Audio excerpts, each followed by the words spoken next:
Next episode की शुरुआत में हम देखते हैं कि मीडिया को जिन्वू के हॉस्पिटल में होने की खबर मिल गई थी, तो वो लोग उसका इंटरव्यू लेने वहाँ भी आ जाते हैं। वैसे मिलिंग और हॉस्पिटल स्टाफ उन्हें अंदर जाने से रोकते हैं, पर क्योंकि मीडिया का आना हुदा के फादर की साजिश थी, तो वो लोग उनकी बात नहीं मानते और ज़बरदस्ती अंदर घुसने की कोशिश करने लगते हैं। पर तभी वहाँ हुदा आ जाता है, जो कि मीडिया की इस हरकत पर उन पर नाराज होता है और वो अपने साथ सिक्योरिटी भी लेकर आया था, तो वो लोग रिपोर्टर्स को बाहर निकालने लगते हैं। पर रिपोर्टर्स हुदा से जिन्वू के बारे में पूछते हैं कि आखिर वो हॉस्पिटल क्यों आया है, जिस पर कि हुदा कहता है कि कोई बड़ी बात नहीं है और क्योंकि जिन्वू उनके क्लब का स्टार रेसर है, तो उनके लिए उसकी हेल्थ बहुत इम्पोर्टेंट है, तो बस इसीलिए वो अपने रूटीन चेकअप के लिए हॉस्पिटल आया है। हालांकि रिपोर्टर्स ये बात जानते थे कि बात वो नहीं है जो हुदा उनसे बता रहा है, पर क्योंकि हुदा का नेचर काफ़ी स्ट्रिक्ट और स्ट्रेट फॉरवर्ड है और वो हाओ ग्रुप का इकलौता वारिस भी है, तो किसी भी रिपोर्टर की उससे पंगा लेने की हिम्मत नहीं पड़ती और फिर उन लोगों को वहाँ से निकाल दिया जाता है।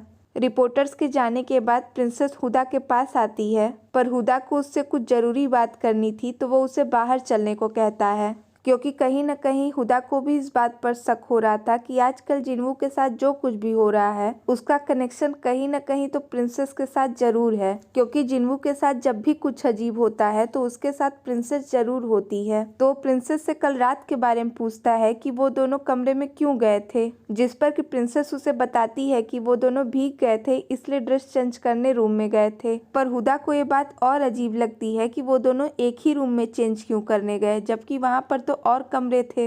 तो उसके इस क्वेश्चन से प्रिंसेस ऑकवर्ड हो जाती है और बिना वजह के इधर उधर दिमाग लगाने से मना करती है। पर हुदा भी जिन्वू के बारे में उसकी फीलिंग्स जानना चाहता था, क्योंकि वो भी कहीं न कहीं यही चाहता था कि वो दोनों एक दूसरे के साथ हो जाएं। लेकिन प्रिंसेस ये कहकर मना कर देती है कि जिन्वू उसके टाइप का नहीं है। पर तभी उसे अचानक से याद आता है कि जब वो जिन्वू से परेशान होकर कमरे से बाहर आ रही थी, तो उसे गेट खोलते समय वैसा ही इलेक्ट्रिक शॉक महसूस हुआ था जैसा कि उस रात हुआ था, और थोड़ी देर बाद ही उन दोनों की बॉडी वीक पड़ने लगी थी और उन्हें ठंड भी महसूस हो रही थी। लेकिन उसके बाद क्या हुआ, प्रिंसेस को कुछ भी याद नहीं। तो ये सुन हुदा को भी दरवाजे के हैंडल पर लगा वो निशान याद आता है, जिससे कि उसका शक और बढ़ जाता है। तो वो प्रिंसेस को भरोसा दिलाता है कि वो इसके पीछे की वजह का जल्दी पता लगा लेगा, लेकिन तब तक उसके लिए वो जिन्वू का ध्यान रखे। दूसरी तरफ एला मीडिया से पूछता है कि वो पूरी रात कहाँ गायब थी, जबकि उसे प्रिंसेस के साथ होना चाहिए था।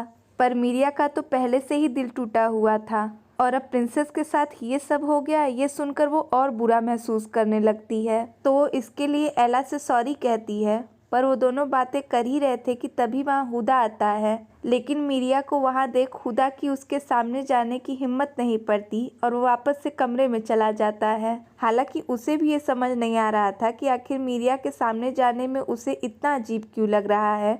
पर जो भी हो, अभी के लिए वो उसके सामने जाने के लिए खुद को तैयार नहीं कर पा रहा था, तो वो उसके वहाँ से जाने तक अंदर ही रहने का डिसाइड करता है। पर मीरिया और एला वहाँ से जाने की बजाय अंदर कमरे में आने लगते हैं, जिससे कि हुदा हड़बड़ा जाता है और जल्दी से जाकर बेड के नीचे छुप जाता है। पर एला और मीरिया के अंदर आने के बाद ही जिन्वू को लेकर प्रिंसेस और मिलिंग भी वहां आ जाती हैं। तो मीरिया प्रिंसेस को सॉरी कहती है, क्योंकि वो अपने इमोशनल ब्रेकडाउन की वजह से वो प्रिंसेस का ध्यान नहीं रख पाई। पर प्रिंसेस उसके इस इमोशनल ब्रेकडाउन की वजह पूछती है, तो मीरिया मिलिंग और प्रिंसेस दोनों को ही हुदा की वो सारी बात बताती है जो कि कल रात उसने देखा। हालांकि ये सब बातें वहीं बेड के नीचे छुपा हुदा भी सुन रहा था, तो अब उसे भी पता चल गया था कि मीरिया उसे लाइक करती है। लेकिन फिर मिलिंग मीरिया को समझाती है कि हुदा दिल से बुरा नहीं है, जबकि प्रिंसेस तो इसी बात से इम्प्रेस थी कि इतने कम समय में मीरिया ने दिल लगाने और दिल तुड़वाने दोनों का ही एक्सपीरियंस ले लिया। पर तभी वहाँ नर्स आकर उन लोगों में से किसी को आज रात जिन्वू के पास रुकने को कहती है, जिसके लिए प्रिंसेस तैयार हो जाती है और नर्स के साथ जाकर जिन्वू की दवाओं के बारे में समझने लगती है। पर तभी वहाँ से एक पेशेंट गुजरता है जिसे ग्लूकोज बॉटल लगाई गई थी, तो प्रिंसेस इसके बारे में नर्स से पूछती है, जिस पर नर्स उसे बताती है कि इसके थ्रू पेशेंट को मेडिसिन और न्यूट्रिशन दिया जाता है, क्योंकि कभी कभी कुछ पेशेंट के लिए ये नॉर्मल मेडिसिन से ज़्यादा इफेक्टिव होता है।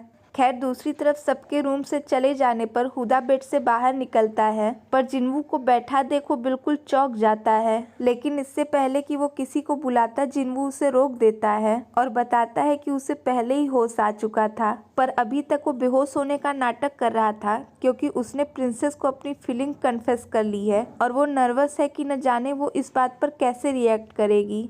पर हुदा तो इस बात से खुश था कि फाइनली जिन्वू ने कोई स्टेप तो लिया, क्योंकि जिस तरह से वो दोनों लड़ाई करते थे वो देख तो उसने होप ही छोड़ दी थी। खैर दूसरी तरफ हम कार में एला और मिलिंग को देखते हैं, जहां रात भर जगे होने की वजह से मिलिंग को काफी नींद आ रही थी। तो किसी जेंटलमैन की तरह एला मिलिंग को अपना कंधा ऑफर करता है जिससे कि वो आराम कर सके, और मिलिंग भी उसका ऑफर एक्सेप्ट कर लेती है क्योंकि उसे तो एला की हर चीज ही प्यारी लगती है। पर मिलिंग को ये बात काफी अजीब लग रही थी कि आखिर हर बार प्रिंसेस और जिन्वू साथ में ही क्यों बेहोश होते हैं, जिस पर एला उससे कहता है कि प्रिंसेस बचपन से ही इन सब चीजों में कमजोर है, इसलिए जिन्वू के बेहोश होने पर वो डर जाती है और खुद भी बेहोश हो जाती है। हालांकि ये बात मिलिंग को कुछ खास समझ नहीं आती, पर उसे इसी बात की तसल्ली थी कि जो भी हो प्रिंसेस और जिन्वू आखिरकार साथ में हैं, और अगर हुदा और मीरिया के बीच की भी गलतफहमी दूर हो जाए तो उसे और खुशी होगी। पर इस समय एला तो इसी बात से खुश था कि मिलिंग उसके साथ है।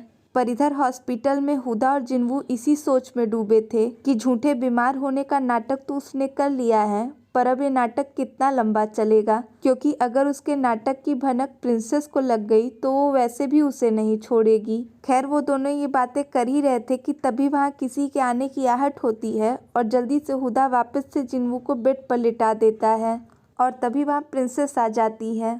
वैसे जिन्वू जल्दबाजी में अपनी स्लीपर उतारना भूल गया था, तो हुदा उसे मसाज देने के बहाने जल्दी से उसकी स्लीपर निकाल देता है, पर तभी उसके दिमाग में कुछ खुराफात आती है और वो प्रिंसेस से कहता है कि इतनी देर तक एक ही पोजीशन में लेटे रहना जिन्वू की बॉडी के लिए सही नहीं है, इसलिए हमें उसे एक अच्छी मसाज देनी चाहिए। और क्योंकि प्रिंसेस को भी जिन्वू की चिंता थी तो वो उसके लिए तैयार हो जाती है। तो फिर क्या था, हुदा प्रिंसेस के साथ मिलकर जिन्वू को ऐसी मसाज देता है कि उसका अंजर पंजर सब ढीला हो जाता है। सही कहते हैं, हर एक फ्रेंड कमीना होता है। वैसे जिन्वू का बस चलता तो वो आज हुदा का खून कर देता, पर अब वो प्रिंसेस के सामने तो होश में आ नहीं सकता था, तो बेचारा चुपचाप सारा टॉर्चर सहता है। पर हुदा को तो अच्छा मौका मिला था, तो वो अपने जाने के बाद भी प्रिंसेस को मसाज जारी रखने को कहता है और प्रिंसेस भी उसकी बात मान जाती है, जिससे कि जो रही सही कसर थी वो प्रिंसेस निकाल देती है। दूसरी तरफ अनजाने में हुदा मीरिया के सामने आ जाता है, पर मीरिया उसे इग्नोर करके वहां से चली जाती है। खैर मीरिया का इस तरह से उसे इग्नोर करना हुदा को भी थोड़ा बुरा महसूस कराता है। इधर प्रिंसेस डॉक्टर जियांग से जिन्वू को भी ग्लूकोज चढ़ाने को कहती है, जिससे कि वो जल्दी से होश में आ जाए, पर डॉक्टर जियांग उसे बताते हैं कि जिन्वू को इसकी जरूरत नहीं है क्योंकि उसकी बॉडी पूरी तरह से हेल्दी है, बस वो होश में नहीं आ रहा। पर प्रिंसेस तो किसी भी हाल में जिन्वू को होश में लाना चाहती थी, तो डॉक्टर जियांग के पैरों में पड़ जाती है। तो फिर डॉक्टर जियांग भी मजबूर होकर ट्रांसफ्यूजन की परमिशन दे देते हैं और फिर नर्स आकर जिन्वू को ग्लूकोज लगा देती है।